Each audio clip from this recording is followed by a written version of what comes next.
Hey everyone, tonight we start with an empire, one that made roads before Google Maps, aqueducts before plumbing, and a government before email.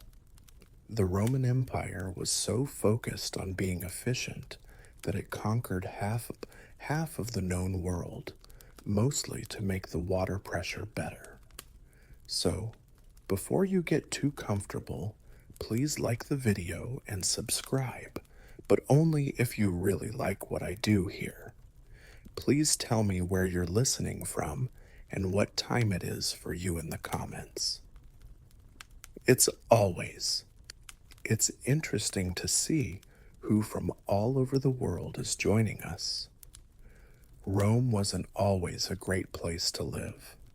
It started out as a swamp, a fancy campsite where shepherds yelled at each other across a river. And yet, those same dirty people built an empire that was so advanced that we're still impressed and a little suspicious 2,000 years later. At its height, Rome covered whole continents, ruled the seas, and created bureaucracy just to keep track of how great it was. It could give millions of people water, clean up their trash, and then set up a gladiator match for dessert. No empire before or since has been able to make both indoor plumbing and public slaughter look equally cool. Rome's success didn't come from luck or divine favor. It was a deadly mix of discipline, paperwork, and never ending skill. Roman engineers didn't think about flying or philosophy, they had dreams about drainage. These people saw a swamp and said, "Let's build a city here, it'll be funny." They didn't have any electricity, power tools, or YouTube tutorials, just math, slaves, and a lot of willpower, and for some reason, it worked. Their cities had hot floors, working sewage systems, and running water. Rome was smart because it was so obsessed with control, even when most of Europe thought rain was witchcraft. If nature didn't cooperate, they forced it to do what they wanted. They dug tunnels through mountains and changed the course of rivers, crossed deserts just to make a point. They really meant it when they said that all roads lead to Rome because they built all of them. But Rome's real technology wasn't just aqueducts and concrete. It was pride. The empire ran on pure, untainted confidence. Each building was a flex. Every invention an insult to those who still use sticks. Their ruins even looked smug. Arches that stood tall after earthquakes and said, "Still up, are you?"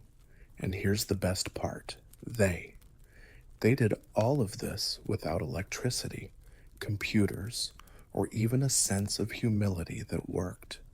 Rome didn't come up with everything. It just made everything better, louder, and with columns if possible. Don't look at Rome's armies, laws, or gods if you want to know why it lasted so long. Take a look at its concrete. This is because empires fall apart, but Roman cement doesn't. Not the Romans who came up with concrete. They just took the idea, added volcanic ash, and made something that could never be broken. The name of the material was opus campticium, which means, "We figured this out before you did." The formula used lime, ash, and seawater to make something that heals itself over time. It took modern scientists a few years to find this property again, which shows that humanity reached its peak around 120 BCE and has been making it up as they go along since then. With this mix, the Romans were able to build whole temples, bridges, and harbors that are still standing today. The Pantheon is the biggest unreinforced concrete dome in the world. The dome hasn't moved in 2,000 years. Modern buildings, on the other hand, fall down if you breathe too hard near them. It was not only strong, but it was also beautiful. People in Rome thought concrete was like magic clay. They shaped it into arches, domes, and vaults that were so beautiful that architects of the future spent hundreds of years trying and failing to copy them. They didn't keep their engineering a secret. They showed it off. The message was clear. We could beat you, but we'd rather impress you. They used it all over the place.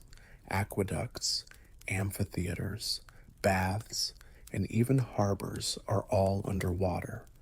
The porous Kazanus is still there, even though it is underwater. It was made with Roman marine concrete. People who dive now go down to study it, and you can almost hear the old engineers laughing. Of course, not everyone was impressed. Greek purists made fun of the rough texture and said it was ugly. The Romans, on the other hand, didn't care. They were too busy changing the world. Art wasn't concrete. It was a power that you could use to build. And that's what makes Romans so great. New ideas. They didn't just make monuments. They made things that would last. The empire fell, and the emperors disappeared, but their walls stayed up. The real mystery is not how Roman concrete worked. That's how the rest of us forgot. We still pour weaker cement, build uglier buildings, and call it progress 2,000 years later. The Romans would have thought it was a mistake. If Roman concrete was the empire's muscle, aqueducts were its veins, bringing life, luxury, and the occasional dead rat straight into the center of civilization. Before Rome, most cities got their water from rivers or wells. This was a nice but dirty way to do things that often led to dysentery. The Romans said, "No thanks," and instead built 260 meters of gravity-powered waterways that brought fresh water to more than 1 million people. There were no pumps or motors, just math, pride, and perfect angles. Each aqueduct was a work of art in terms of accuracy. Engineers figured out slopes so small that water could flow for 50 meters without dropping a drop. They dug tunnels through mountains, built stone arches over valleys, and made sure the water came with just the right amount of pressure to make a public fountain unnecessary but morally satisfying. And yes, they did use lead pipes, which could be why later emperors thought it was a good idea to marry horses or call themselves gods. Aside from being toxic, the system worked perfectly. Water ran through houses, bathhouses, gardens, and even fountains that were built just to say, "We're cleaner than you." Rome had more than 11 aqueducts, each with a name that sounded like a high-end brand, like Aqua Marcia, Aqua Claudia, Aqua Virgo, and the Ion of Antiquity. In 312 BCE, they built their first one, the Aqua Appia, and still works today. Some modern cities, on the other hand, can't keep a water main running for 5 years without apologizing on the news. The aqueduct could move 200 million gallons of water a day at its peak. That's enough to fill 300 Olympic-sized swimming pools if Rome had cared about sports that didn't end in bloodshed. The public baths were open all day. Fountains gushed to show off their beauty, and even the poorest people could take a shower without getting muddy. Plumbing was not a luxury for the Romans. It was civilization. They thought that running water kept people and animals apart. Most of Europe would forget that belief for the next 1,000 years, which is funny. Rome was not only good at water, but also at making things easy. And that, more than any victory or war, is why its empire is still remembered today. Because not. People remember the general who won a war, but they also remember the people who built the plumbing. The Romans hated dirt more than anything else, or at least the filth of other people. Their cities were loud, crowded, and had street food that was not always safe, but in some way, clean. Rome managed to do what most medieval cities never did. It learned how to deal with human waste without letting it deal with them. The heart of this genius was the Cloaca Maxima, one of the world's first sewer systems. Built around the 6th century BCE, it started as a drainage canal and evolved into a subterranean labyrinth that still carries water today, which is impressive if you ignore what kind of water it's carrying. The Cloaca Maxima collected runoff from streets, bathhouses, and latrines, funneling everything into the Tiber River, where in true Roman fashion, someone probably still fished. It wasn't perfect, but it kept the city from being buried in its own culture. The medieval world wouldn't find. For about 1,000 years, people didn't think of this idea and instead threw trash out of windows and hoped for a strong wind. The Romans were very strict about cleanliness in public. They had public baths in every city, enormous complexes with heated pools, steam rooms, and gymnasiums.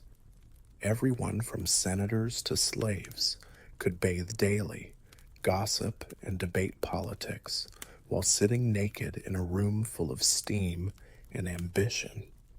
Even the toilets were communal, long marble benches with holes, no stalls, and a shared sponge on a stick. It wasn't glamorous, but it was efficient. The Romans didn't fear germs because they didn't know what germs were.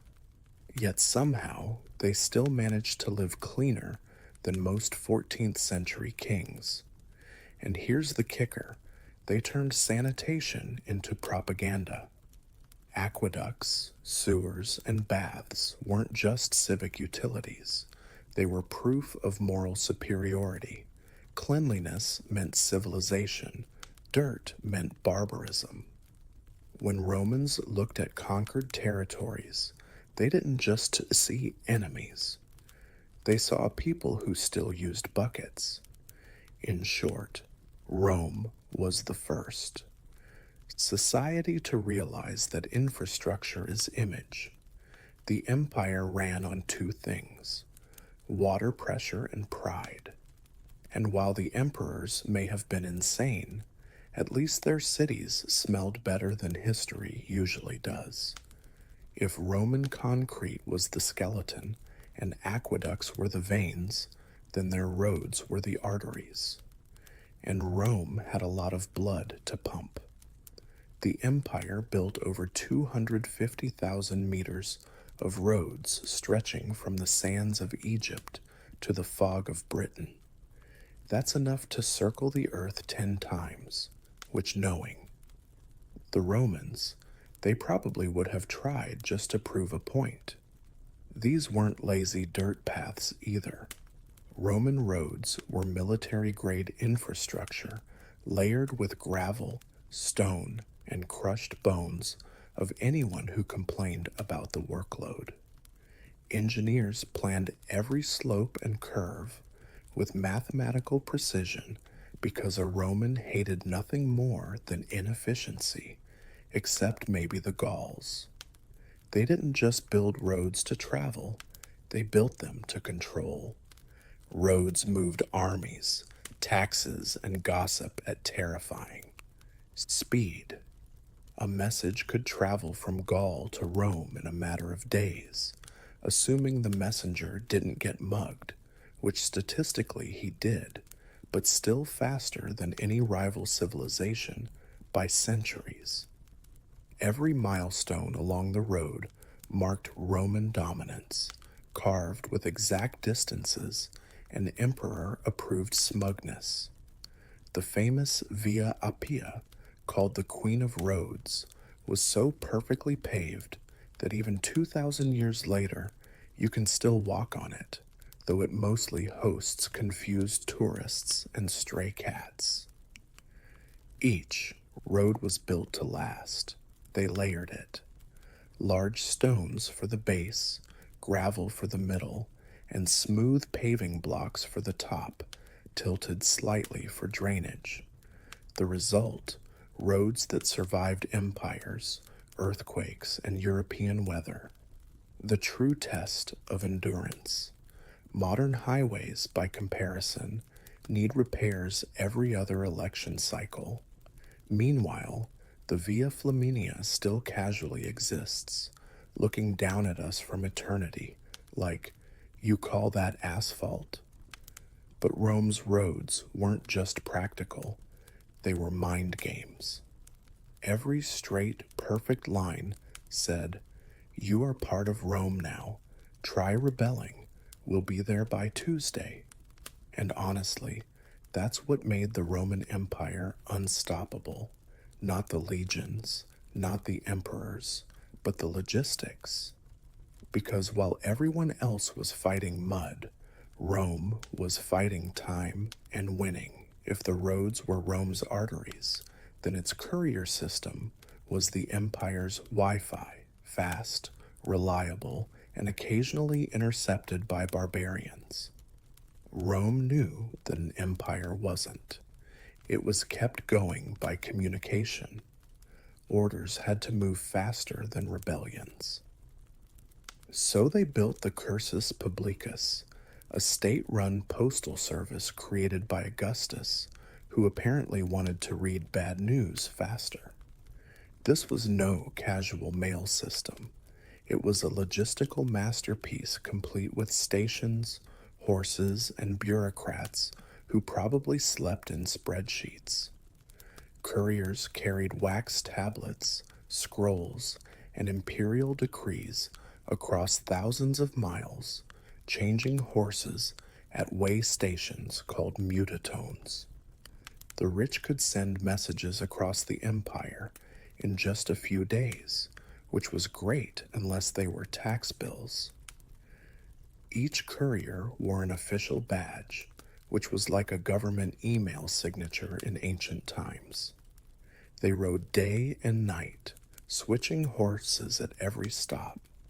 The only real danger was getting tired, being robbed, or accidentally delivering a death sentence to the wrong villa. The system worked so well that it was almost scary. The emperor could send a command from Rome to Egypt in less than a week. Rebels barely had time to declare independence before getting a polite note reminding them that they were still property. And because Rome loved control, they built maps, intricate scroll-like road charts showing every route, town, and way station.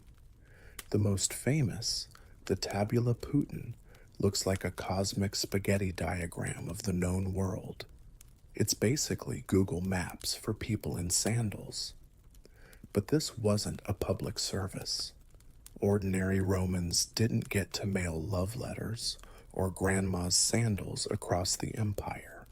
The Cursus Publicus was only for official business, like military orders, tax records, and the emperor's daily micromanagement. If you were a civilian, your best bet was to give your message to a friend and hope they didn't die on the way. Still, it was amazing for its time. Rome built the world's first high speed information network, powered by horses and human endurance. Messages crossed continents, empires stayed in sync, and history's largest bureaucracy kept humming. It wasn't glamorous, but it worked. And in Rome, that was the highest form of beauty. Roman architecture wasn't just functional, it was propaganda carved in stone. Every dome, column, and arch screamed, "We are better than you, and we can prove it mathematically." The Romans didn't build small, they built monuments, the kind of public works that made conquered nations forget they were conquered, at least until the tax bill arrived. Their buildings weren't just shelters, they were statements. The Colosseum, for example, it could hold more than 50,000 people, had retractable awnings, elevators powered by slaves, and better crowd control than modern concerts. All this so people could watch tigers eat accountants. Then there was the Pantheon, which looks like the gods themselves designed it on a good day. Its concrete dome is still the largest unreinforced dome in the world, because apparently rebar was for cowards. The oculus at the top, that perfect circular hole, wasn't just an architectural feature, it was a flex. Light streamed through it, like divine approval, illuminating the empire's greatest achievement, its own ego. Roman architects didn't just master symmetry, they weaponized it. They used arches and vaults, not only for strength, but for beauty. Arches made aqueducts possible, bridges eternal, and temples impervious to time. They didn't decorate their structures with art, they made the structure itself the art. And let's talk about scale. Romans loved making you feel small. Entering a basilica or bathhouse wasn't. It was relaxing and humbling at the same time. The buildings were so big that they made everyone feel small, reminding them that Rome was infinite, and they were not. Even the floor mosaics were made to look up at you with quiet judgment. Everything in Roman architecture was perfectly balanced between usefulness and showmanship. The engineering was flawless, but so was the marketing. Every structure said, "We built this for you, but also to make you feel unworthy." And maybe that's the genius of it all. The Romans built not just to last, but to outlast, to remind the future that while empires fall, smug architecture doesn't.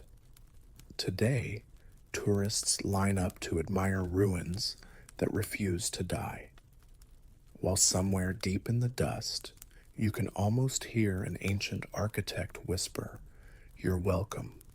The sword and even concrete weren't Rome's biggest inventions. It was geometry with a twist. The arch made something that seemed impossible into something that could be built. Before Rome, everyone built things with flat walls, flat ceilings, and flat roofs that fell down when Zeus sneezed. The Romans came next. They looked at gravity and said, "No." They used the Roman arch to move weight around so well that they could build aqueducts, bridges, and stadiums that never fell down, even when empires did. Every curve, keystone, and brick spoke a kind of smug mathematical poetry. The arch didn't just hold the building up, it kept the empire together. And then there were the vaults, which were arches that were linked together. The Romans made copies of one arch and put them across a ceiling when one wasn't enough. A day. The cross vault, the groin vault, and the barrel vault. All of these names are fancy ways of saying old structural flexing. They used them in baths, temples, and basilicas, not because they had to, but because they could. There are 240 arches in the Colosseum, and they are stacked like a wedding cake for engineers. Every arch was perfectly balanced between tension and compression so that the weight was evenly spread down to the foundations. Modern architects still study it and cry on the inside. But Rome didn't just study physics. It made arches look nice. You couldn't walk 10 feet in a Roman city without passing a street named after a guy who probably didn't deserve it.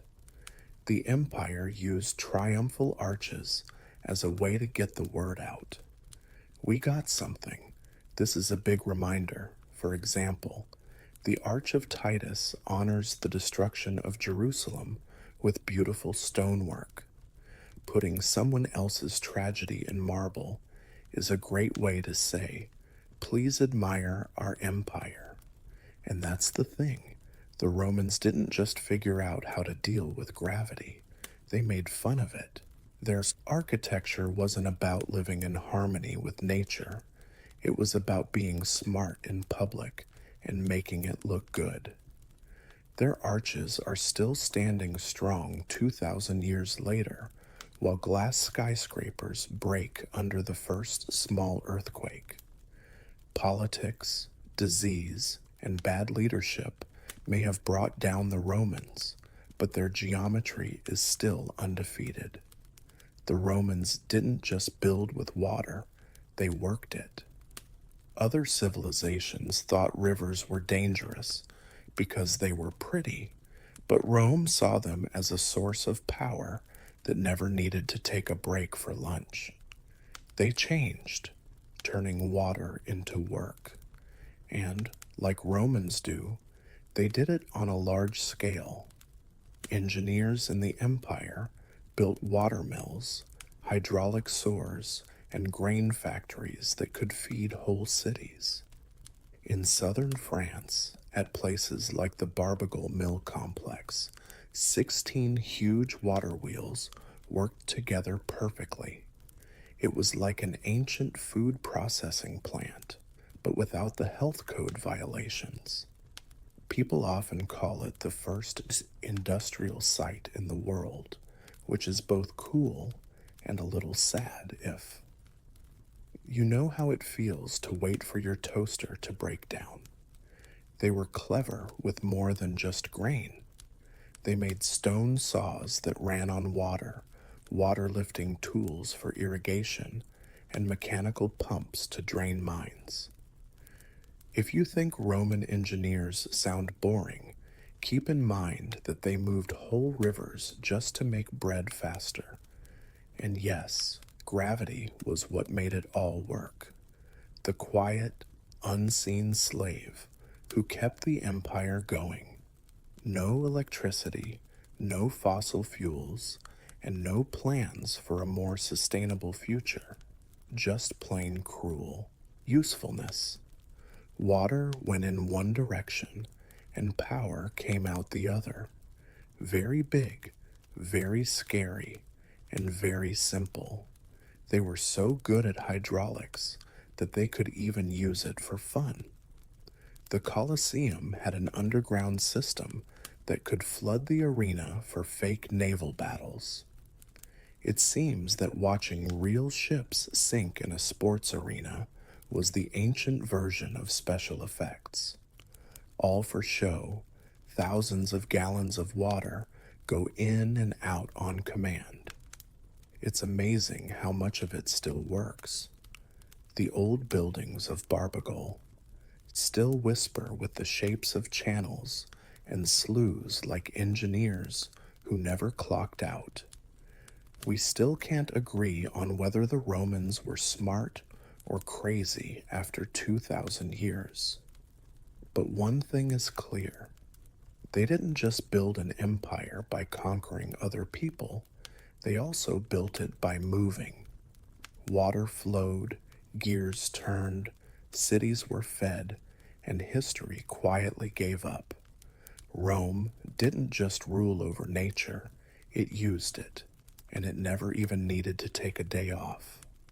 The Romans didn't just take over the world, they wanted to. Do it while being comfortable.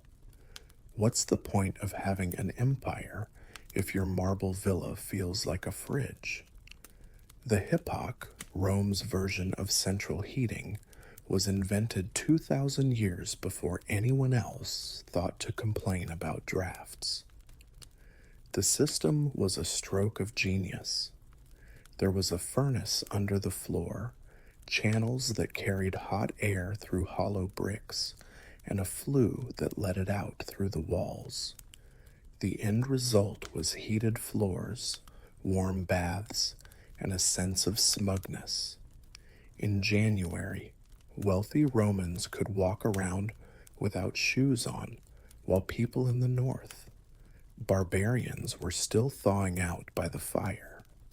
Public bathhouses worked on the same idea, but on a much larger scale. For instance, the baths of Caracalla could hold thousands of people at once, all of whom could enjoy perfectly controlled heat in huge vaulted halls. Hundreds of slaves shoveled wood into roaring furnaces underneath it all. Roman-style efficiency, luxury for a few, and cardio for a lot of people. Their plumbing was even better than ours. Water that was hot, cold, or lukewarm flowed through pipes and fountains, making Roman spas jealous. Of the world, and sometimes a death trap when the lead levels got too high. But no one could argue with how comfortable they were, and they didn't stop at heating. Rich Romans even tried out ways to cool things down. They kept snow from the mountains in insulated pits and used it to cool wine or freshen up their dining rooms. That is to say, the first kind of air conditioning, which was powered completely by slaves with bad backs and good endurance. Rome's need for comfort was almost godlike. Every villa, bath, and the palace was a temple to comfort. Heat, water, and light are all used for fun, which is a beautiful waste. The empire may have been cruel, but it was never cold. So, while medieval Europe had to deal with winter, with fireplaces and prayers, Rome had already mastered the art of living as if the world belonged to it. It did for a while, though. In the end, the Romans didn't just get good at staying warm. They learned how to control air, water, and even comfort, as well as the expectations of everyone else. Roman builders didn't have forklifts, engines, or machines. They had ropes, pulleys, and guys with scary, strong upper bodies. But somehow, they were able to lift stones that weighed tons into the sky with such accuracy that modern construction workers would cry. Their secret weapon was the treadwheel crane, a huge wooden wheel that was big enough for two men to walk inside like hamsters with a death wish. The wheel turned, the rope wound, and the block rose as they moved forward. It was just basic physics, and it worked perfectly. By sweat, science, and misplaced faith, these cranes could lift a lot of weight. Rome didn't stop there, though. They added gears, stacked pulleys, and multiplied force until they could lift columns that were taller than most buildings today. The Forum, the Pantheon, and the Colosseum. These machines wouldn't exist without the constant noise they make, and the tiredness of the people inside them. And of course, the Romans did everything without any safety rules. No helmets, no harnesses, and no days without accident signs. If something went wrong, gravity made sure it was the end. But somehow, the work was done perfectly. Roman engineers saw mechanical advantage as a sign from God.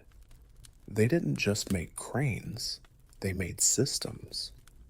There were a lot of levers, capstans, hoists, and yelling at construction sites. They even used counterweights, which was such a smart idea that it didn't become common again until the Renaissance, when someone finally said, "Wait, didn't the Romans already do this?" The way they were organized was amazing. Cranes put together cranes, columns, and lifted columns. Buildings almost built themselves. If by themselves you mean hundreds of unpaid workers getting yelled at by an architect in sandals. The technology spread throughout the empire. These machines made that all the ports, bridges, and basilicas possible. They weren't as beautiful as aqueducts or marble statues, but they made those things happen. Rome didn't just take over the world in a way, it raised it one stone at a time. And when you stand in, as you stand in front of the Colosseum today and look up at its impossible height, think about this. People built it without cranes that beeped, hydraulics that hummed, or unions that complained. Just some rope, math, and a little bit of craziness. Alexandria was the brain of the ancient world, and sometimes the lab for strange experiments that no one asked for. This city of scholars, inventors, and egomaniacs made machines that were so strange and ahead of their time that they still sound like bad sci-fi. Hero of Alexandria, a mathematician, engineer, and certified overachiever, was the main attraction at this mechanical circus. Hero didn't want just simple levers or pulleys. He wanted something magical. He made a lot of things, like automatic temple doors, wine cups that filled themselves, singing birds, and even a vending machine that gave out holy water when you put in a coin. Yes, you could put in a fountain 2,000 years ago and get holy water. This shows that religion and capitalism have always worked well together. But the Aeolip, the world's first steam engine, was his best work. It was a hollow metal ball that spun when steam came out of its nozzles. Not useful at all, but very pretty to look at. The device didn't power anything at all. That's why people loved it so much. It was only there to make people say, "Wow," and then go about their day. The Romans were impressed, but not inspired, just like people are at tech conferences today. They looked at the spinning globe and thought, "That's cute, but can it could it build an aqueduct?" No, so the steam engine was put on hold for the next 1,700 years, which was the longest time people have ever put off doing something.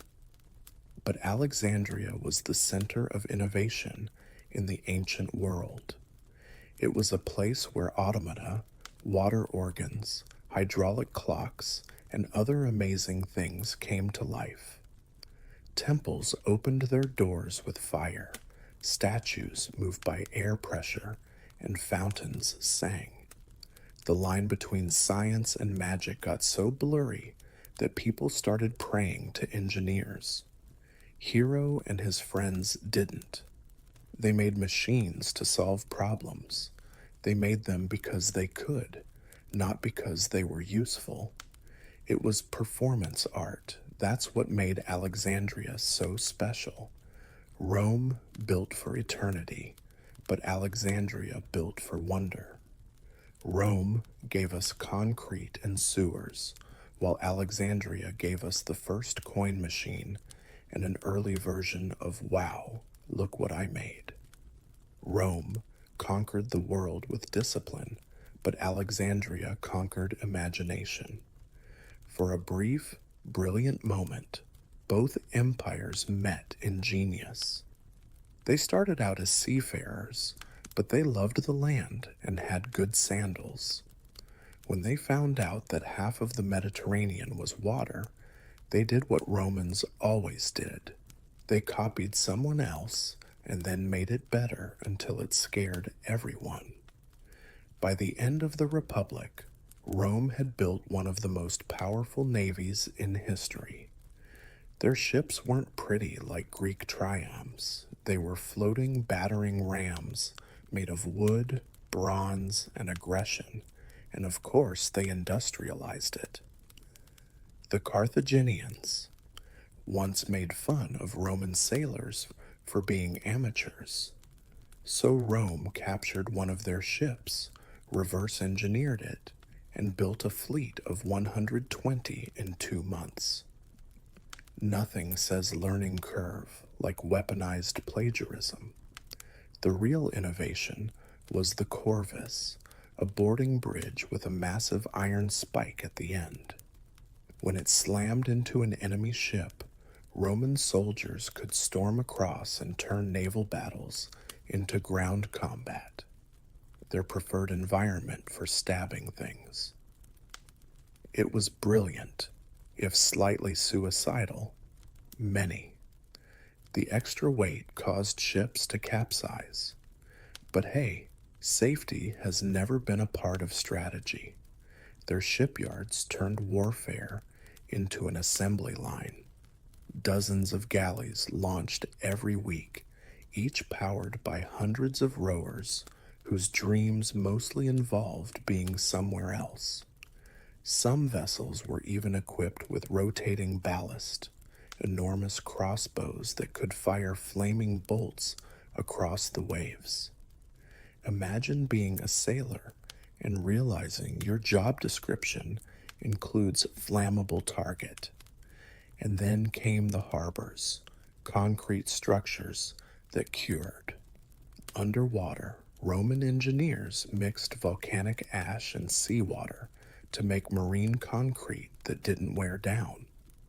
2,000 years later, many of those ports still exist, making fun of modern coastal cities that fall apart after a decade of bad weather. The Navy itself became the empire's highway system. It moved legions, goods, and gossip faster than any caravan. When Rome called the Mediterranean Mare Nostrum our sea, it wasn't arrogance, it was accounting. The Romans didn't love the ocean, but they didn't just conquer land, they conquered logistics. That was much scarier than sharks. For all their love of blood sports and questionable wine, the Romans took medicine surprisingly seriously. They might not have understood germs, but they did understand that sharp tools and confidence could solve almost anything. Roman doctors or midi were part healer, part doctor, part an improviser, and part gambler. Most learned their trade from Greek physicians, whom Rome imported along with olives, philosophy, and other things it pretended to invent. The result, a medical system that was half genius, half barbarism, and entirely experimental. They had scalpels, bone saws, forceps, and even catheters, all made of bronze or iron, and designed to make you question your life choices. Archaeologists have found surgical kits in Pompeii that wouldn't look out of place in a modern hospital, except these. Came without anesthesia or malpractice insurance. Surgery was usually performed in public, which at least saved on theater tickets. And yet, some treatments worked astonishingly well. Roman physicians used opium for pain relief, vinegar for sterilization, and honey as an antiseptic. They performed amputations, set broken bones, and even carried out cataract surgery using long bronze needles, proof that bravery and stupidity are sometimes indistinguishable. Public health was another Roman obsession. They built. After the fall of the empire, Europe quickly forgot about hospitals, enforced sanitation, and clean water. Valetudinaria was the world's first organized military hospital where soldiers were treated. Imagine a legionary walking in with a javelin wound and walking out only mildly infected. That's progress. Everyday life was just as efficient. Romans used soap made from animal fat and ashes, brushed their teeth with crushed shells, and wore cosmetic creams that could double as sunscreen or, depending on the recipe, they used poison. Their obsession with cleanliness was almost divine. Baths were a ritual, not a luxury, and hygiene was a religion. Of course, not everything was perfect. If a doctor couldn't figure out what was wrong with you, he might suggest prayers to Asclepius or putting pigeon dung on the wound. Science and superstition were not always comfortable bedfellows.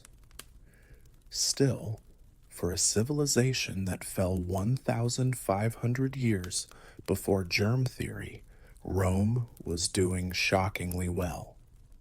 Their medicine wasn't always gentle, but it worked. Sometimes heroically, but almost never hygienically. Every empire eventually runs out of money, momentum, or sanity, and Rome managed to run out of all three at once. By the 5th century, the greatest engineers on earth were patching aqueducts while barbarians tore them down. The empire that once built the world's best plumbing was now knee-deep in metaphorical and sometimes literal sewage. It didn't happen overnight. Maintenance slowed, roads crumbled, and marble baths grew cold. The aqueducts that once carried water now carried rats. People began using the Colosseum as a convenient quarry because who wouldn't want a free archway for their farmhouse? The Pantheon stayed standing, mostly because nobody could figure out how it worked. Concrete, that miracle of chemistry, was forgotten for nearly 1,000 years. Medieval builders tried to recreate it and instead produced something that crumbled faster than their kingdoms. Plumbing disappeared, cities shrank, and Europe returned to its natural state. Rome's knowledge didn't completely disappear, it just went on vacation. Scrolls gathered dust in monasteries, while the monks used the margins to draw dragons. Engineers became legends, and legends became miracles. People stopped asking how things worked and started assuming God handled it. And yet, even in ruin, Rome refused to fully die. Its aqueduct still stood like stone skeletons across the hills, and its roads cut through forests that had forgotten. Who paved them, and its ruins whispered in the rain, "You had one job."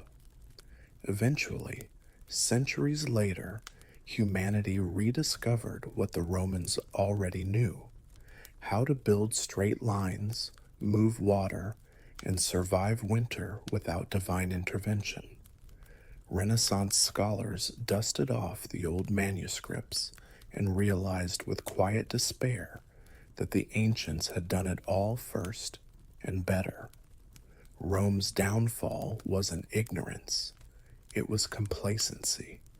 It built a world so perfect that future generations thought perfection was permanent. Spoiler, it wasn't. Still, the legacy lives on. Every arch, every dome, and every bridge that stands for more than 10 years owes something to that empire of engineers. Rome fell, yes, but its ideas refuse to because true genius doesn't crumble. It just takes a 2,000-year coffee break. In the roaring heart of Constantinople, a city that never slept, always schemed, and constantly judged, a girl named Theodora first learned what survival meant. Born around the year 500 CE to a bearer, her early life at the Hippodrome was anything but royal.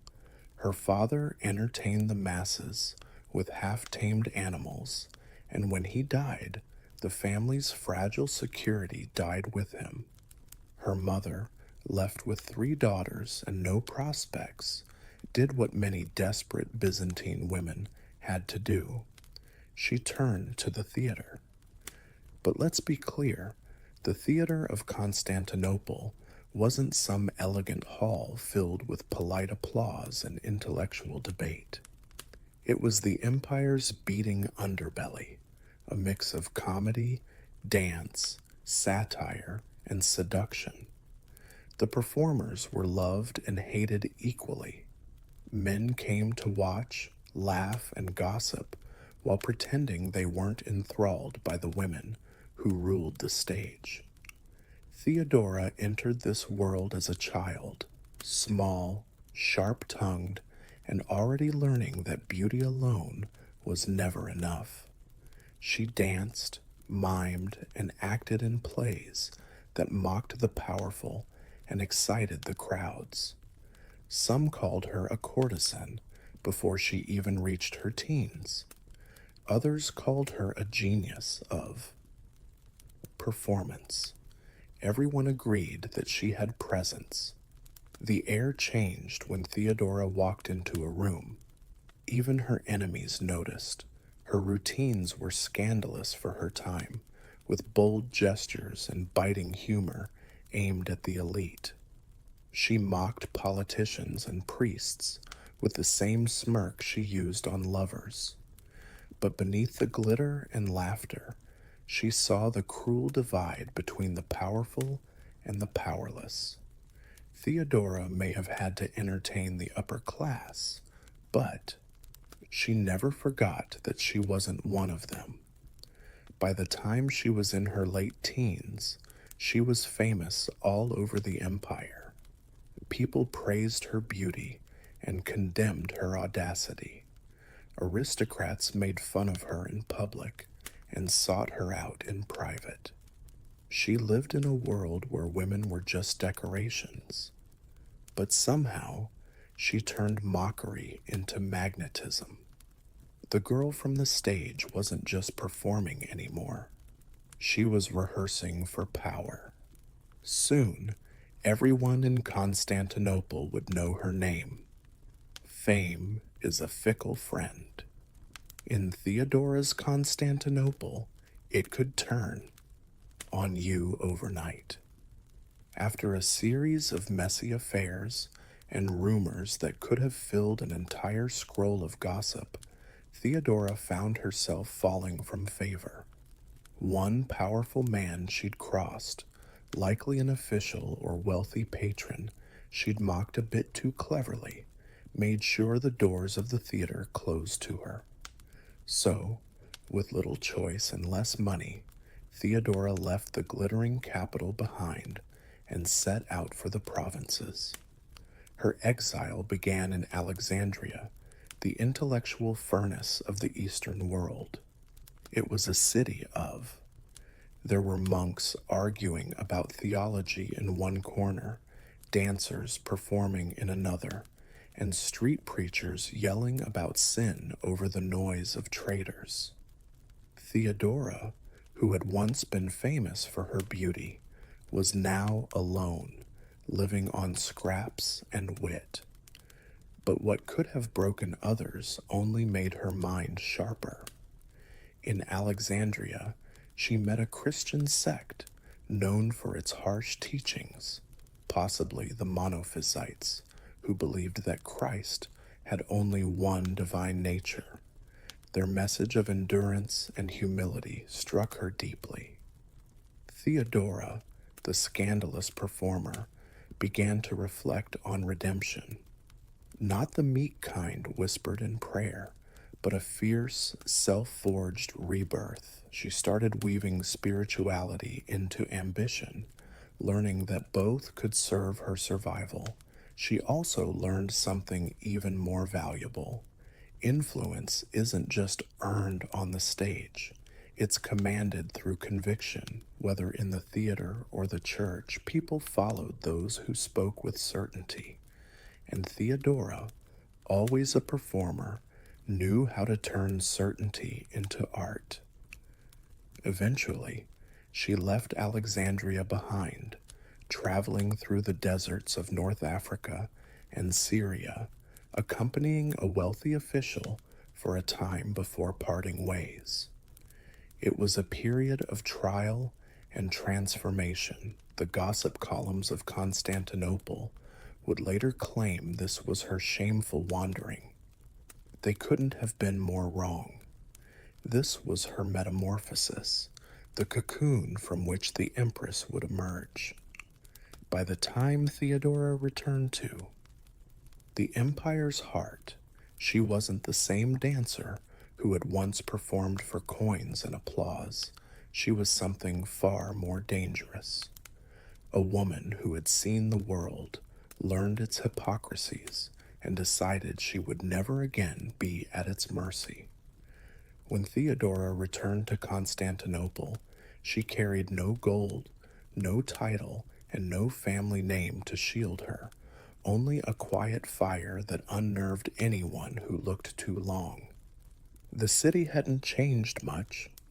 The same gilded mosaics, the same whispers of sin and sanctity, echoing through its marble streets. But she had changed. The once provocative performer was now composed, reflective, and shrewd. She had learned that true power was not in the applause of the crowd, but in the attention of the few who ruled them. And soon one man in particular would give her that attention: Justinian. At the time, Justinian was not yet emperor. He was the brilliant nephew of Emperor Justin I. Ambitious, disciplined, and socially awkward in that charming way powerful men often are, before history makes them seem better than they were. He was a man who cared deeply about order, law, and destiny, but he also had a strange weakness.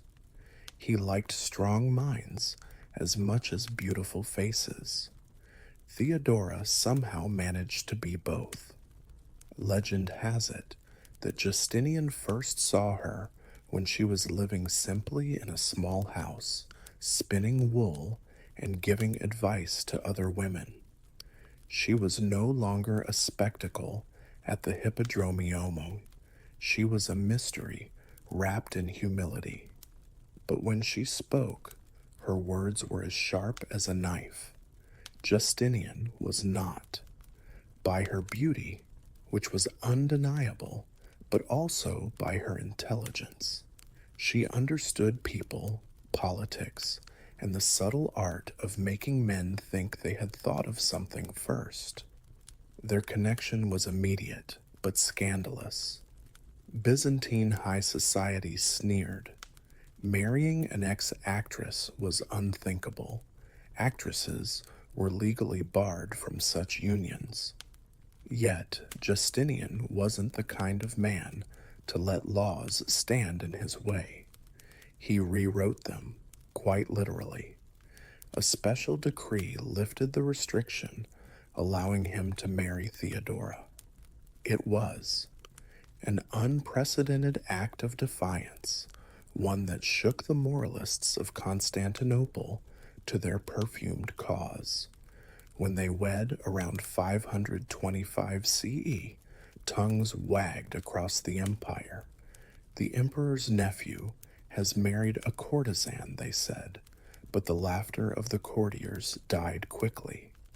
For the first time in history, a woman once jarred from the stage was now walking the marble halls of power, not as a mistress, but as a partner, and the empire had no idea what was coming next. In 527 CE, the empire trembled as Emperor Justin, who was old and sick, officially made his nephew, Justinian, co-emperor. Theodora stood next to him, not in silk from the stage, but in imperial purple. For every senator who clenched his jaw and muttered prayers of disgust, there were 10,000 citizens in the streets, staring, whispering, and wondering how a woman born to a bearer had climbed to the highest throne in the East. Her coronation wasn't just a political act. It was a public declaration that the empire's old rules were being rewritten. Theodora wasn't there by accident or affection. She had earned her place. In every conversation, she matched Justinian's intellect. In every council, she outmaneuvered nobles who underestimated her. When foreign envoys bowed, they weren't sure whether to address her as Augusta or Your Majesty. Theodora made sure they learned both. She quickly became more than a ceremonial consort. While Justinian obsessed over law codes, aqueducts, and tax reforms, Theodora studied people, the real machinery of. She read letters from provincial governors, met with church leaders, and even heard petitions from women who couldn't speak in court. To many, she was a symbol of possibility. To others, a dangerous precedent. A former entertainer with imperial power, it made men who had built their careers on pedigree, not ability, uneasy. Her influence soon became clear. She advised Justinian on everything from diplomacy to domestic reforms, especially those that affected women. Under her counsel, laws were passed, protecting women from forced prostitution and giving them more rights to their property. Theodora, who had once been called the empire's shame, had become its unexpected moral reformer. But her power came at a cost. The aristocrats hated her. Monks whispered that she was Jezebel reborn. Chroniclers like Procopius wrote scandalous secret histories, claiming she still possessed the soul of a seductress. Yet the woman they mocked behind closed doors was the same one standing beside the most powerful man in the world. Calm, composed, and untouchable. By the time Justinian officially became the only emperor later that year, Theodora was not just his empress. She was his equal. She was the sharp mind behind the golden throne. The streets that used to echo with her laughter now echoed with her legend.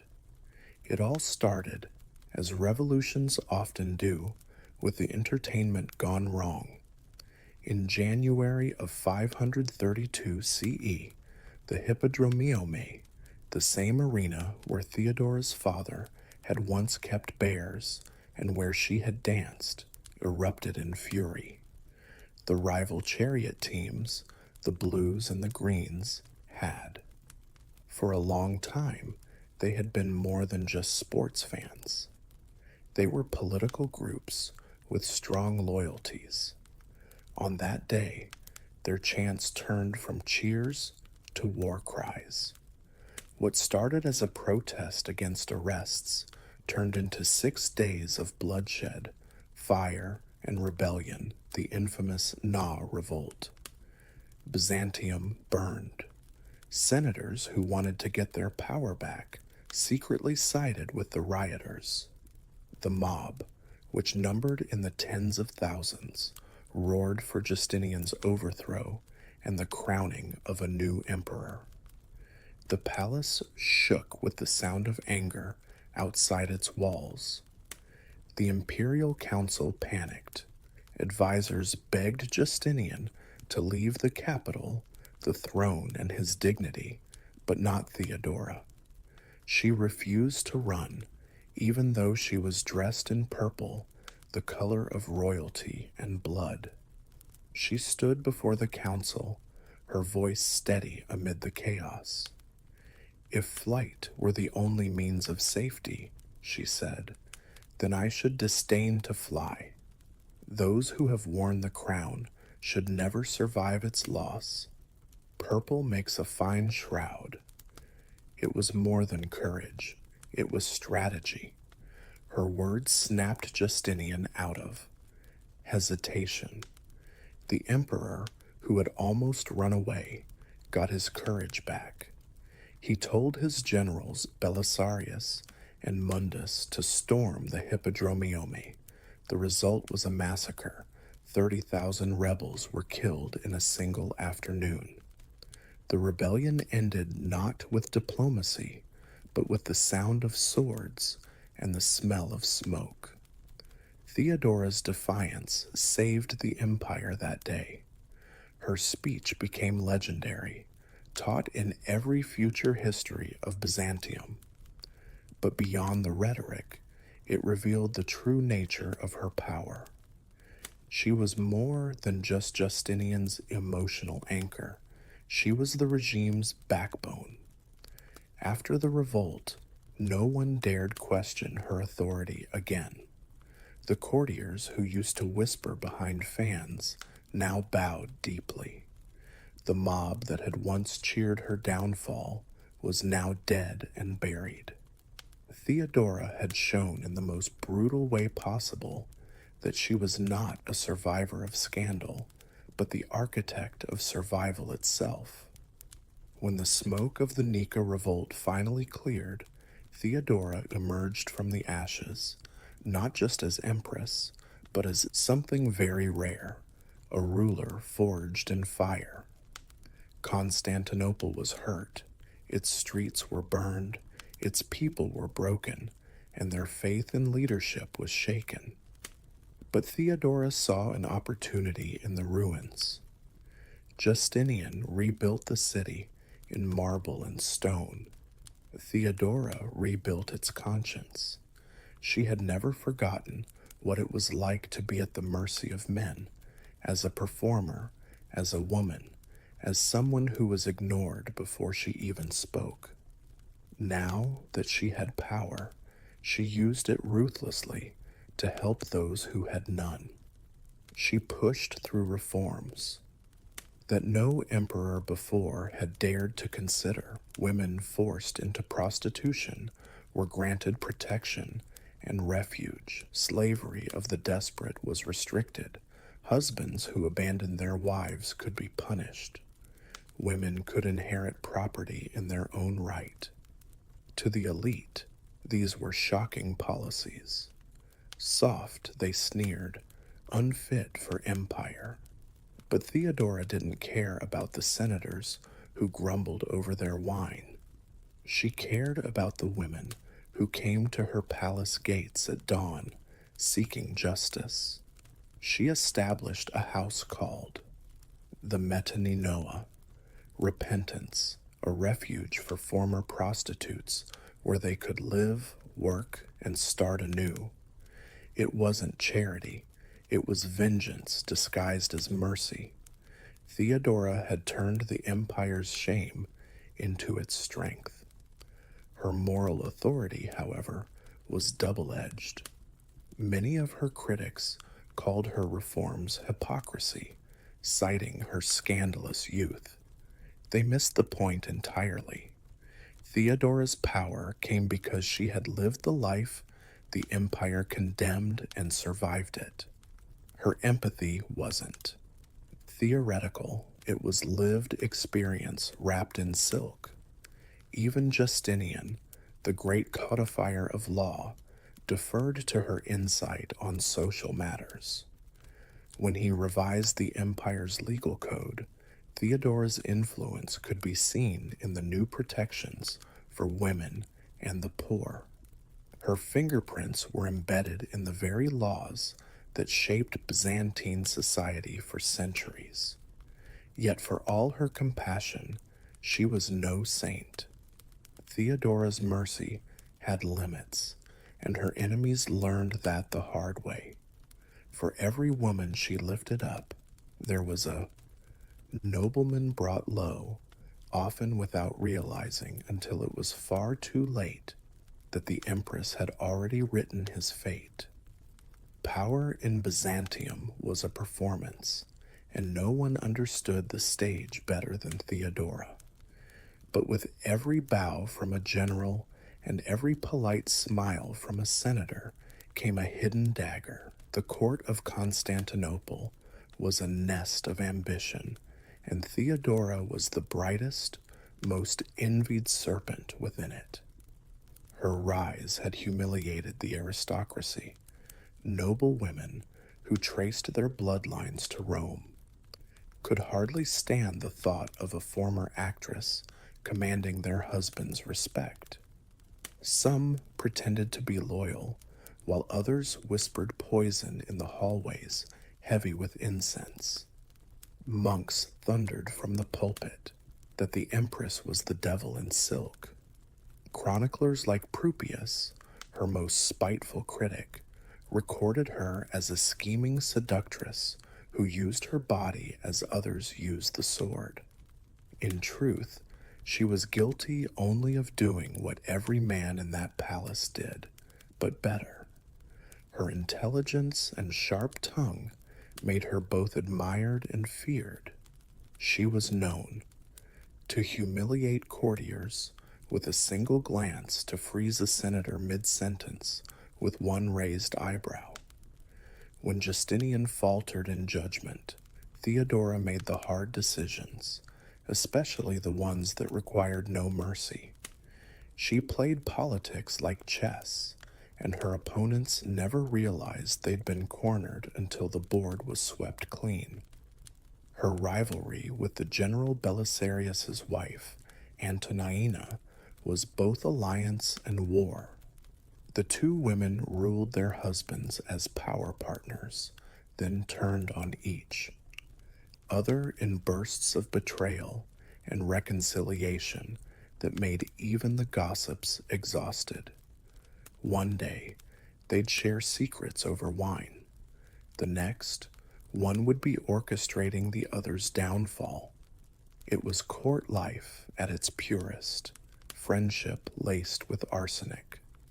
Still, Theodora's sharpest weapon wasn't fear, but loyalty.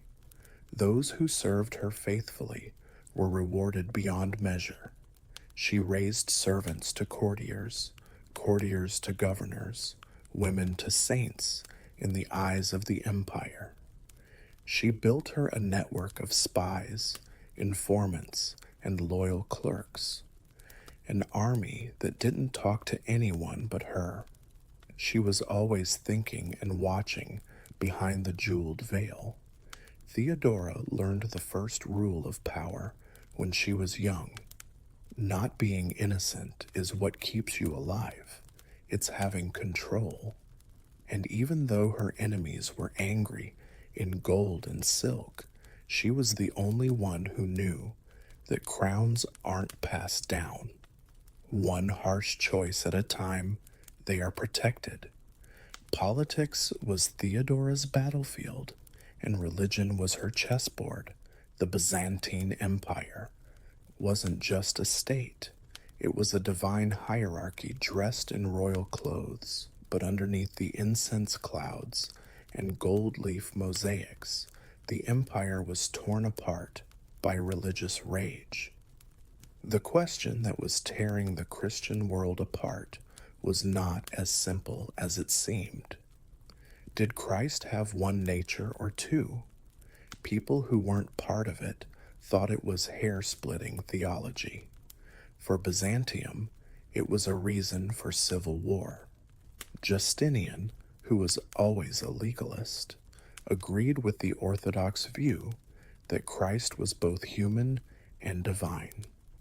Theodora, on the other hand, quietly supported the Monophysites thought that his nature was unique and divine.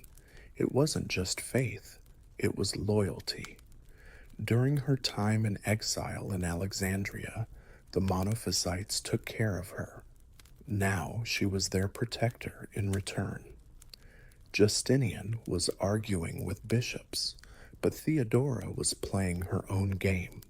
She turned parts of the palace into safe havens for persecuted clergy, smuggled exiled monks back into the city, and held secret meetings right under the emperor's nose.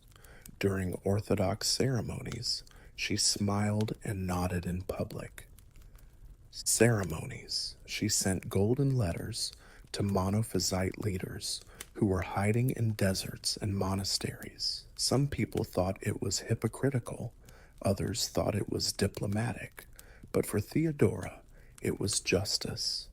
It wasn't just her religious moves, it was planned. By supporting the minority group, she kept her husband's power in check with her own network of friends.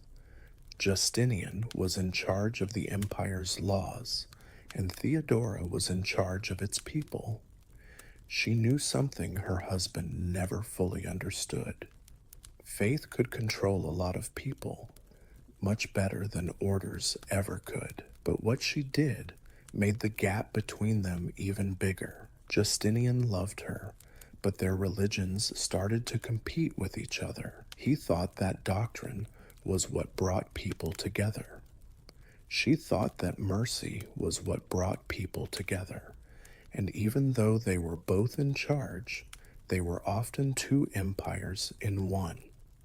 His was made of marble, hers was made of conviction. Her refusal to obey left a mark.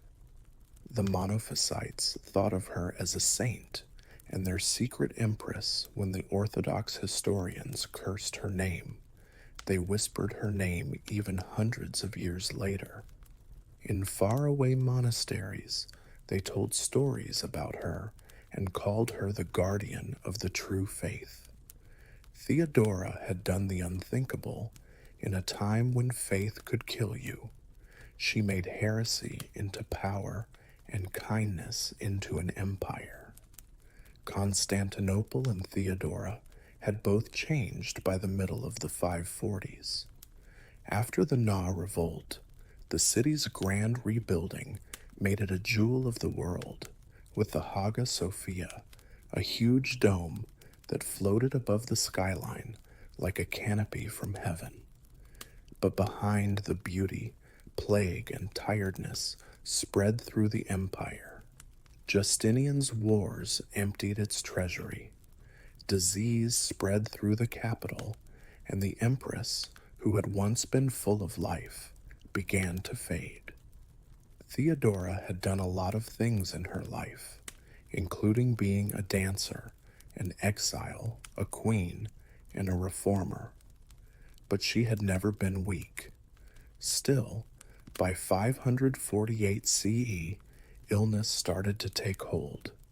Historians think she had cancer, but the truth is buried with her. Even though her body was getting weaker, her will was still strong. She still held court from her bed, giving orders through loyal servants, scolding ministers, and refusing to feel sorry for herself. She had lived too long, surrounded by weakness that made her weak. In her last months, there was an eerie calmness. The woman who once stood up to both rioters and theologians spent her last days in the empire. She had changed. Justinian, who was heartbroken, saw her every day. She was more than an empress to him. She had protected him, given him advice, and been his equal. Even the laws he had written seemed dead without her. He had once rebuilt Constantinople from the ground up, but he couldn't put Theodora back together. When she finally passed away the city went quiet when it was about 48. The same streets that used to make fun of her name now cried. The woman who danced barefoot in bars was buried in purple and gold imperial robes. Justinian had her buried in the Church of the Holy Apostles, which was the resting place of emperors. This was an honor that few women had ever received. But Theodora's death wasn't the end. In every law that protected the poor, in every woman who had the courage to speak, and in every stone of the Hagia Sophia that sparkled below, her legacy lived on. The sun. She had gone from the dirty theater to the beautiful throne, using her beauty, intelligence, and courage like divine weapons. Historians still can't agree on whether she was a saint or a sinner hundreds of years later. As always, the truth is somewhere in the middle, in the tale of a woman who would not let herself be forgotten. The Teutonic Knights were just a group of German pilgrims with a tent before they took over the Baltic with an iron fist. The siege of Acre was going on in 1190, and the Third Crusade was coming to an end. Dust. There was a strong smell of blood and disease in the air. The Holy Land had turned into a place of faith and death. In the midst of the chaos, a few German merchants from Bremen and Lübeck turned into crusaders and built a makeshift hospital under white sails sewn from their ships. They didn't want to conquer. They wanted to help their wounded countrymen who had fallen under the hot sun. That small act would start a much bigger fire. What started out as a group of healers quickly turned into something much stronger. War has a way of turning need into power and charity into need. In less than 10 years, these German brothers, who used to care for the sick, took up arms to protect their hospital. Their kindness turned into discipline. Their faith turned into passion. The change was finished by 1198. Pope Innocent III gave his blessing to the Order of Brothers at the German Hospital of St. Mary in Jerusalem, which was officially made a military order, a mix of monk and soldier. They wore white mantles with a stark black cross, a sign of purity that also looks threatening. Their promises were to be poor, chaste, and obedient, but it was clear that their goal was to be martial. They looked like the Knights Templar and the Hospitallers, but there was one big difference. They were from Germany. The Holy Roman Empire was cold and precise, and their language, organization, and strict hierarchy showed that. They were crusaders with a bureaucratic side, knights who could pray, fight, and file reports all with the same level of discipline. In the beginning, the order protected Christian pilgrims and fortresses in the Holy Land, but Jerusalem was getting harder to keep. The dream of the crusade was dying in the desert, and the Teutonic Knights knew it. They needed a new frontier and a new Holy Land to conquer in order to stay alive.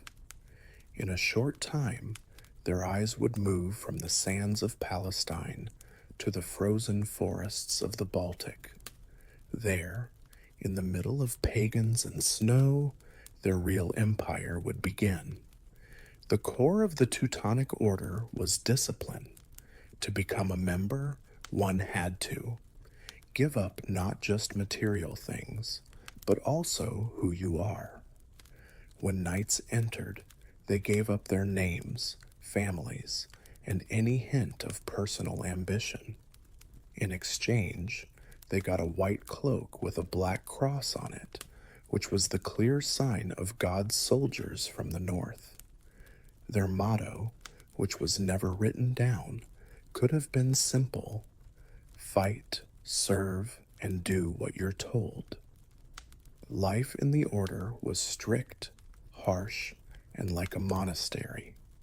Every night, they promised to be poor, chaste, and obedient, ideas that often sounded more holy on than they looked in real life. Being poor meant not having any money of your own, even though the order itself got rich from land and spoils.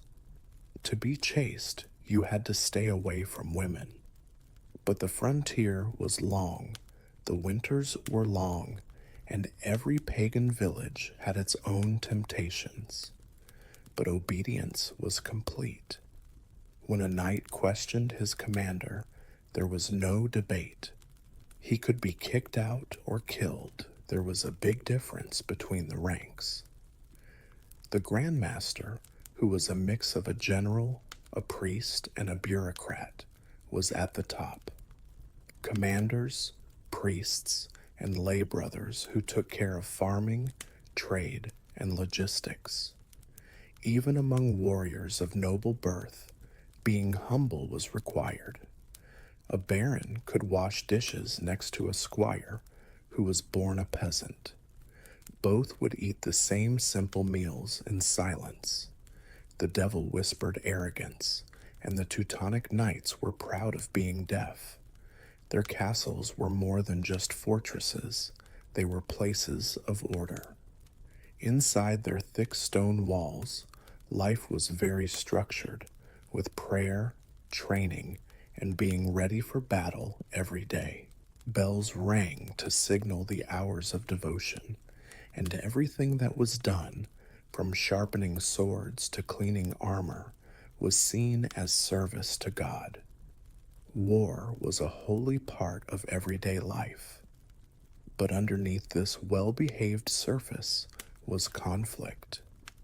The members of the order thought they were both monks and conquerors, men of God who fought with steel in his name.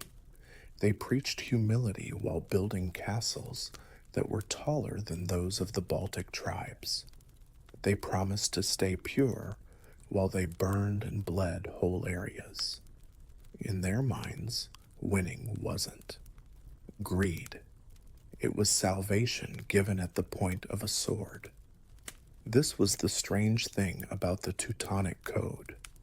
Total trust and total control came together.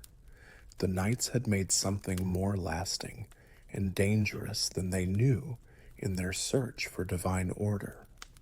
A holy army that only answered to itself. The Holy Land was losing its grip on Christians by the early 13th century, and the Teutonic Knights were aware of this. One by one, the grand castles of Jerusalem were falling, and the zeal for crusading that had once sparked. Europe was getting colder quickly. The church, on the other hand, had a new idea. If the pagans in the East wouldn't come to Christ, then Christ would come to them with a sword if he had to. The Baltic Sea, where the Prussians, Lithuanians, and Livonians still live, became the next holy battlefield. These tribes worshipped the old gods, fire and forests. Duke Conrad of Movia, a Polish ruler who was harassed by raids from the pagan Prussians, was the first to send out the invitation. He gave the Teutonic Order land along his northern border in 1226. It was a small area called Courland, in exchange for protection and converting the pagans. The offer was perfect for the knights: a divine mission, political support, and a huge wilderness to tame. Both Pope Honorius III and Emperor Frederick II gave their blessing to the trip. The Pope gave the land that the Teutonic Knights conquered to them forever. It was a political loophole so clever that it might have made the devil smile. The order had arrived by 1230, and their white cloaks stood out against the dark forests of Prussia. The natives didn't. Say hello to them. They fought hard, attacking from the trees with ambushes and fire arrows. The Teutonic response was planned and ruthless. The slow battle between discipline and defiance. Villages were destroyed, idols were broken, and temples were set on fire. Pagans who didn't want to be baptized were killed or made slaves. People who converted often did so with a sword at their throat. But the knights weren't just dumb brutes. They built forts wherever they went. Each one stands for a permanent victory. Wooden fences, quickly turned into stone. Marion and later Marienburg were the most famous, and they were the beating heart of their growing state. Monks became masons, and crusaders became landlords. The Teutonic Knights found something in the frozen wilderness that the Holy Land never had: permanence. They were no longer visitors in a strange desert. They were now in charge of their own land. The Baltic border became their new Jerusalem, and the cross now flew over fields that had never seen it before. The crusade in the north had begun. When the Knights didn't come as visitors. They marched into Prussia. They came to build a new world. From 1230 to 1280, they turned the wild lands of the Baltic into a fortress state based on both faith and fear. Their white robes flowed through the birch and pine forests like ghosts, and their processions were filled with hymns that promised salvation but instead led to submission. The Prussians fought hard at first. They fought because they lived in tribes that were connected by family and the sacred fires of their gods. They hid from the woods, where they burned down German outposts and then disappeared into the snow. At first, the knights thought they were less than they were and called them savages.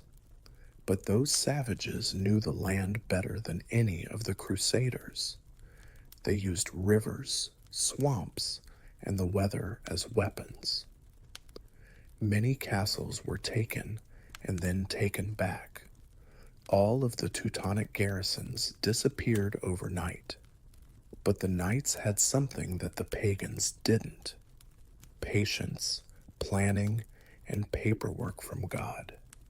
After each loss, a reinforcement ship from the west brought new soldiers, masons, and clergy. After every campaign, new fortresses were built on the ruins of the rebellion. By 1255, the order's power had spread north to the Baltic coast, where they built Koigberg, the King's Mountain, in honor of King Otar II of Bohemia, one of their allies in the Crusades. It wasn't just a stronghold, it was a message. The Germans were there to stay. Even by medieval standards, the conquest was very violent. Their priests were drowned, their shrines were torn down and replaced by churches, and their leaders were killed in public. The many Prussians who converted did so under pressure, and they were baptized in rivers that were still red from war. But as the years went by, resistance grew weaker. The knights built roads, farms, and trade posts, which brought order to the chaos. Prussia was no longer pagan, By the end of the century, there was a Christianized military colony run by an order that didn't answer to the king or the bishop. The Teutonic Knights had done something that even the Templars had never done. They had created a sovereign state with the sword and blessed it by Rome. But they had planted the seeds of future rebellion in their desire to conquer. While the pagans were quiet, Poland and Lithuania, their neighbors, were starting to pay attention. Castles followed the Teutonic Knights wherever they went. For them, a fortress was more than just a stronghold. It was a stone version of theology. Each tower stood for the divine order that rose above the chaos of the pagans. The engineers of the order carved a new landscape of power, faith, and fear from the banks of the Vistula to the icy shores of the Baltic. Their castles were examples of how well Germans could work. Straight lines, red bricks, and cold symmetry. They didn't build for beauty, they built to last. The castle of Marienburg, was the order's capital. It was a huge red brick fortress that stretched over the Nogat River. It was a mix of a monastery, a barracks, and a bureaucratic hive.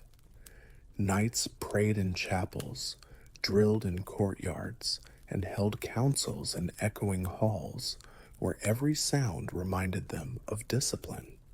The building of these forts never stopped. Not only did each campaign end with a battle won, but it also laid the groundwork for the next one. Stone keeps replaced wooden forts in areas that had been conquered.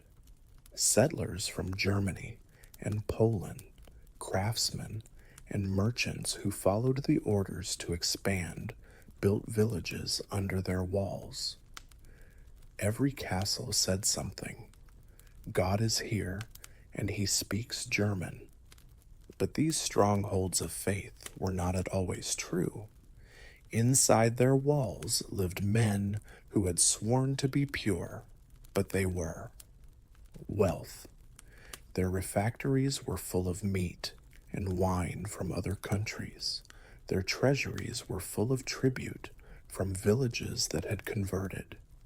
The knights called themselves war monks, but their lives were often like those of feudal lords. The castles still worked for the military and the mind. Pagans thought they were unbeatable. Christians thought they were proof that faith could be built with bricks.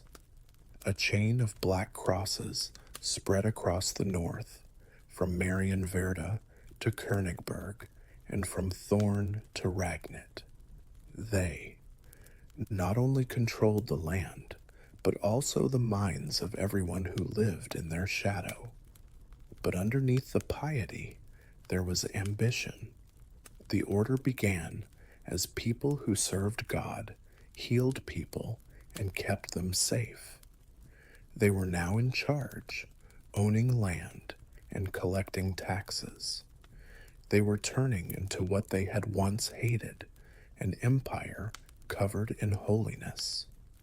The line between crusade and colonization got fuzzy, and for the first time, the Teutonic Knights started to look less like warriors of Christ and more like armored kings. By the middle of the 13th, the Teutonic Knights didn't find their true theater of war in the deserts of Jerusalem, but in the snow-covered forests of the Baltic. The Northern Crusades started as a campaign to take over Prussia, but quickly turned into a full-blown holy war. With the Pope's blessing, the order now marched against every tribe that dared to worship the old gods. People from Livonia, Samogitia, Chironia, and other places suddenly turned against Christ. Every campaign had a sad, predictable rhythm. The Knights. would call for a crusade, gather volunteers from all over Europe, and then attack pagan lands in waves of armored faith. The monks blessed their swords. Priests promised to forgive. The Black Cross shone like a holy seal of approval. They burned down villages that fought back. Under the smoke, survivors were baptized. Sermons and the occasional sword point were used to get people to convert. But not all of the crusades went as planned. The Lithuanians were tough, smart, and stubborn. They were the last major pagan force in Europe. Horsemen who could disappear into the woods and attack without warning. The Lithuanians burned down every fortress that the Teutonic Knights built. The frontier bled with every campaign. The order said it was a holy war. The Lithuanians called it survival. The Knights, on the other hand, were patient. They didn't have to win every fight. They just had to outlast the will to fight. They had an advantage because they had a lot of castles, well-trained soldiers, and a steady stream of volunteers for the Crusades. Eventually, they calmed down. Most of Livonia and Estonia, taking in the last members of other Crusader groups like the Sword Brothers. The Baltic border turned into a permanent war zone where faith, fire, and frost all met. The Teutonic Order's flag flew from Danzig to Narva along the northern coast by the 14th century. They were both priests and princes, and their power came from Rome and was enforced by steel. The Pope saw them as protectors of Christianity. They were the end of the world in armor to the people they conquered, the North. The Crusades had made them richer and more powerful than they had ever dreamed, but the more they won, the less humble they became, far away from the tents at Acres Hospital. The Black Cross still stood for faith, but it also made Europe feel very dark. By the early 1300s, the Teutonic Order was more than just a group of knights. It was a state with armor and a god. The Grand Master ruled over huge areas that stretched from the Vistula River to the Gulf of Finland from their huge headquarters at Marienburg. There were no nobles in this kingdom. It was a carefully planned machine of faith and discipline. Every castle was a command center, and every village was a part of the divine machine. The order's government was set up like a monastery with swords. The Grand Master was both the emperor and the abbot. He was surrounded by a council of high-ranking knights who ruled over areas called bailey. Below them were comers, or commanders, who were in charge of individual fortresses. They collected taxes, trained troops, and enforced the order's strict rules. People in the area, even peasants, were expected to live under a kind of holy surveillance, and their work was seen as service to God's army. In terms of money, the order was the best. They were the best landlords in Northern Europe because their bureaucracy was so strict.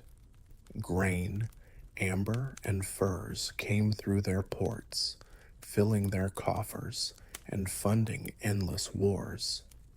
Hanseatic traders from Lübeck and Danzig flocked to their trade centers, making the order even richer. Monks may have promised to be poor, but the Teutonic knights were making cathedrals out of money. They acted like paragons of Christian virtue in their faith. You had to pray in the morning, eat in silence, and go to Mass every day. But underneath that shiny surface, temptation was brewing. Some knights broke their vows by keeping secret mistresses or drinking a lot in their remote castles. Some people became obsessed with power and used the order's authority to settle personal scores. The purity they preached was becoming a polished illusion that the Pope would like. The order acted more like an ambitious empire than like humble crusaders when it came to politics. They built new towns, made German law the law of the land, and told settlers to take over the lands of the tribes they had conquered. Paganism had been put down. Now it was time for Germanization. The sacred groves of old were replaced by roads, churches, and markets. People outside the Teutonic state thought it was unbeatable, a perfect mix of faith and discipline. But from the inside, things were starting to fall apart. The knights had taken over the world they wanted. Now they had to be in charge. And to rule it, they needed to know something they had never learned in battle: self-control. Enemies come when you have power. By the middle of the 14th century, the Teutonic Order had too much to deal with. Their brutal expansion into the Baltic had made them few friends and many enemies. Poland and Lithuania, two rising Christian powers, were the Order's biggest rivals. They began to challenge the Order's divine monopoly through faith and diplomacy. In 1386, Lithuania shocked Christians by converting to Christianity. Duke Jog became a Christian and married Queen Jadwiga of Poland. This led to the Polish-Lithuanian Union. It was a brilliant move in politics. The Teutonic Knights lost their favorite reason to go to war overnight. The Lithuanians were no longer pagans who needed to be baptized with a sword. They were Christians, and other Europeans thought there would be peace. The Teutonic Order, on the other hand, did not want peace at all. The knights wouldn't accept the conversion as real, calling it false baptism and saying that Jugula was pretending to be Christian to avoid punishment from God. It was a useful theology and a good excuse to keep conquering. They invaded Lithuania over and over again, saying they had God's permission, and burned villages and made peasants slaves. For years, the borderlands were a war zone. The knights' shining armor and strict formations clashed with the fast-moving cavalry of the Lithuanians and Poles. Volunteers from Germany, France, and England joined the order to go on a holy adventure, while Lithuanian nobles came together under the black and red flag of defiance. Grunwald or Tannenberg was one of the most important battles of the Middle Ages. The Teutonic Knights marched in 1410 with their Grand Master Ulrich Vonningen. They were sure they would win, so they faced a Polish-Lithuanian army led by Joga and Vytautas the Great. The knights, proud and disciplined, lined up in shining ranks on the open field and were killed. The Order's army was in ruins by the end of the day. Ulrich was killed himself. His white cloak was trampled in the mud. It was the start of the end. The Order was still around politically, but its myth of being unbeatable was gone. Grunwald was more than just a loss. It was very embarrassing. Christians, not pagans, had broken the Black Cross for the first time, and in that irony was the cruelest twist of all.